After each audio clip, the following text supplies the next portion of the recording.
एक ऐसी जन्नत जो इस दुनिया में एक इंसान ने बनाई, लेकिन वो अपनी बनाई हुई जन्नत में दाखिल नहीं हो पाया।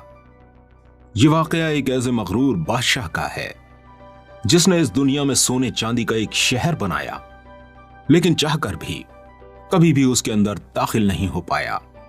आइए जानते हैं आखिर क्या हुआ था उसके साथ। आप देख रहे हैं आदिल वॉइस पर क़ससुल अंबिया। इस दुनिया में बहुत सी ताकतवर और जोरावर कौमें आई हैं जो अपनी सरकशी और मगरूरियत की वजह से इस दुनिया से मिटा दी गईं। ऐसी ही एक कौम थी जिसको कौम आद के नाम से जाना जाता है।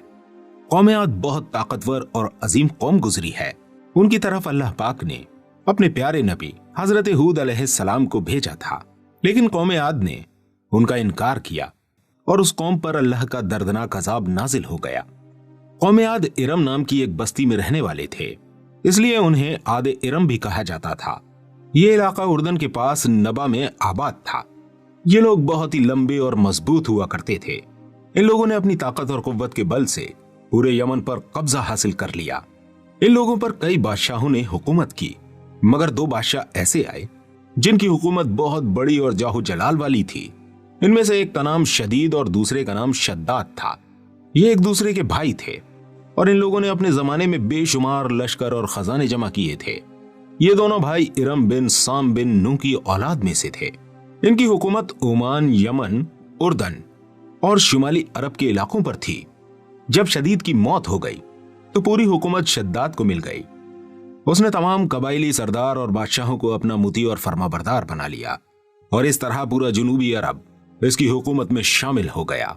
यहां तक कि उसने अपनी हुकूमत को उरूज तक पहुंचा दिया। इस हुकूमत ने उसे इतना मुतकब्बिर और मगरूर बना दिया कि उसने खुदाई तक का दावा कर डाला। उस जमाने के उलेमा और पैगंबरों के पैरोकारों ने उसे समझाया और खुदा के अजाब से उसे बहुत डराया, मगर वो कहने लगा, मेरे पास जब दौलत व हुकूमत सब कुछ है, अब खुदा की इबादत की क्या जरूरत है, और अब मैं किसी की इबादत विबादत नहीं करूंगा। उस सरकश बादशाह शद्दाद ने हजरत हूद अलैहिस्सलाम से जन्नत के बारे में सुन रखा था कि जन्नत कैसी होगी और उसकी नेमतें और खूबसूरती का क्या आलम होगा। इसलिए उसने जमीन पर जन्नत बनाने का इरादा किया। वो कहता था, मुझे उस जन्नत की जरूरत नहीं है जो खुदा ने बनाई है। ऐसी जन्नत तो मैं खुद दुनिया में ही बनाऊंगा। लिहाजा उसने 100 लोगों को जमा किया और हर एक को 1000 आदमियों पर मुकर्रर किया और पूरी दुनिया के माहिरीन को अदन आने की दावत दी। उसने अपने भांजे ज़हाक को, जो ईरान का बादशाह था, कहलवाया कि जितना सोना चांदी तुम्हारे पास जमा है फौरन मेरे पास भेज दो। ज़हाक ने ऐसा ही किया। उसने तमाम हुक्मरानों और सरदारों को यह हुक्म दिया कि सोने चांदी की कानों से ईंटें बनवा कर भेजें और कोहे अदन में एक शहर जो कि 10 कोस चौड़ा और 10 कोस लंबा हो बनाने का हुक्म दिया। इसकी बुनियाद इतनी गहरी खुदवाई गई कि जमीन से पानी निकल आया। फिर उन बुनियादों को संगे सुलेमानी से भरवा दिया गया। जब बुनियादें भरकर जमीन के बराबर हो गईं, तो उस पर सोने चांदी की ईंटों की दीवार चुनी गई। उन दीवारों की बुलंदी उस जमाने के गज के हिसाब से 100 गज मुकर्रर की गई। जब सूरज निकलता तो उसकी चमक से दीवारों पर निगाह नहीं ठहरती थी। यूं शहर की 4 दीवारी बनाई गई। इसके बाद 4 दीवारी के अंदर 1000 महल तामीर किए गए और हर महल 1000 सुतूनों वाला था और हर सुतून जवाहरात से जड़े हुए थे। उसके बाद शहर के दरमियान में एक नहर बनवाई गई और हर महल में उस नहर से छोटी छोटी नहरें लाई गईं। हर महल में हौज और फव्वारे बनाए गए। उन नहरों की दीवारें और फर्श याकूत, मरजान और नीलम से सजा दी गई। नहरों के किनारों पर ऐसे दरख्त बनाए गए जिनकी जड़ें सोने की, शाखें और पत्ते जुमरत के थे। उनके फल मोती, याकूत और दूसरे जवाहरात से बनाकर उन पर टांग दिए गए। शहर की दुकानों और दीवारों को मुश्क, जाफरान और अंबर से तैयार किया गया। याकूत के खूबसूरत परिंदे चांदी की ईंटों पर बनवाए गए जिन पर पहरेदार अपनी बारी पर आकर पहरे के लिए बैठते थे। जब यह तामीर मुकम्मल हो गई तो हुक्म दिया गया कि सारे शहर में रेशम के कालीन बिछा दिए जाएं। फिर नहरों में से किसी के अंदर मीठा पानी, किसी में शराब, किसी में दूध और किसी में शहद शरबत जारी किए गए। दोस्तों, रिवायतों में आता है कि इस जन्नत को बनाने में 300 साल लगे और शद्दाद की उम्र 900 साल के करीब थी। इस शहर के मुकम्मल होने के बाद वो अपने लाओ लश्कर के साथ बहुत ही तकब्बुर वाले अंदाज में शहर की तरफ रवाना हुआ।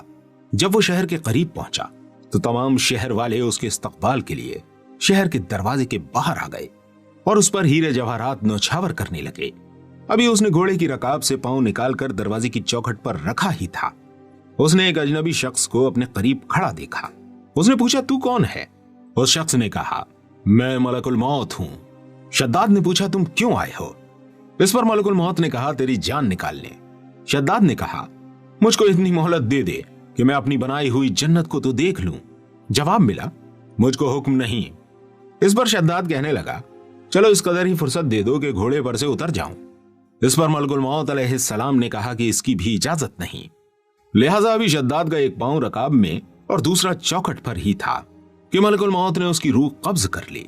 फिर हजरत जिब्राइल अलैहिस्सलाम ने बड़े जोर से एक हौलनाक चीख मारी और उसी वक्त तमाम शहर अपनी आलीशान सजावटों और महलों के साथ जमीन में समा गया और इसका इस दुनिया में नामो निशान बाकी ना रहा।